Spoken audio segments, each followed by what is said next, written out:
All right, so I'm going to talk to you all a little bit about the business cycle today. So, the business cycle is going to refer to the natural ups and downs of the economy over a period of time.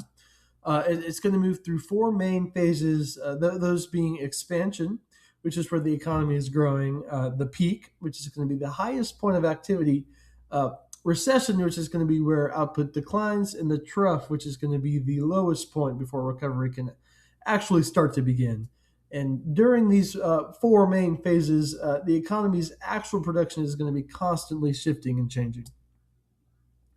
Now, actual GDP is the total value of goods and services an economy is currently and actually producing.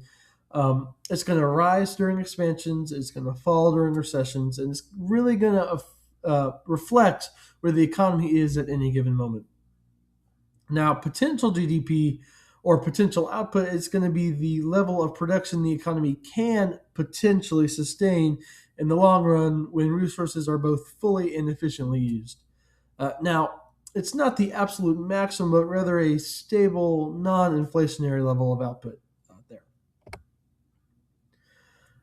All right, so when an economy is producing at its potential GDP, it's said to be at full employment.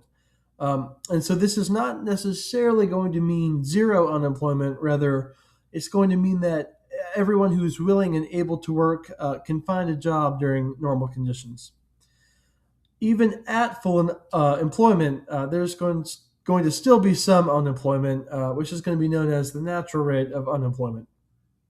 And this is going to include frictional unemployment, which is when people are between jobs, and structural unemployment, which is going to happen where worker skills don't exactly match up with the available jobs.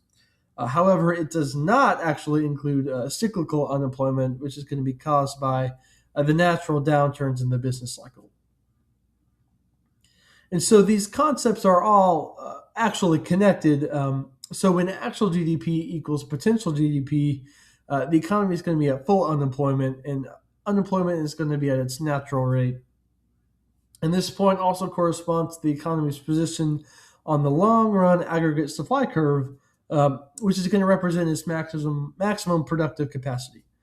Now, if actual GDP falls below potential GDP, that's where you're going to experience a recession and a recessionary gap, and unemployment is going to rise above the natural rate. Now, if actual GDP rises above potential GDP, the economy is going to face an inflationary gap, and this is going to be where unemployment falls below the natural rate, putting upward pressure on both wages and prices. Now, the long run aggregate supply curve is going to be vertical, and it's going to be at the economy's potential output, which is going to indicate that the long run output is determined by resources, technology, and the natural unemployment rate, but not by the price level. Thus, changes in the natural rate of unemployment or productive capacity shift the long run aggregate supply curve, um, while movements of actual output around this vertical long run aggregate supply are going to reflect the business cycle.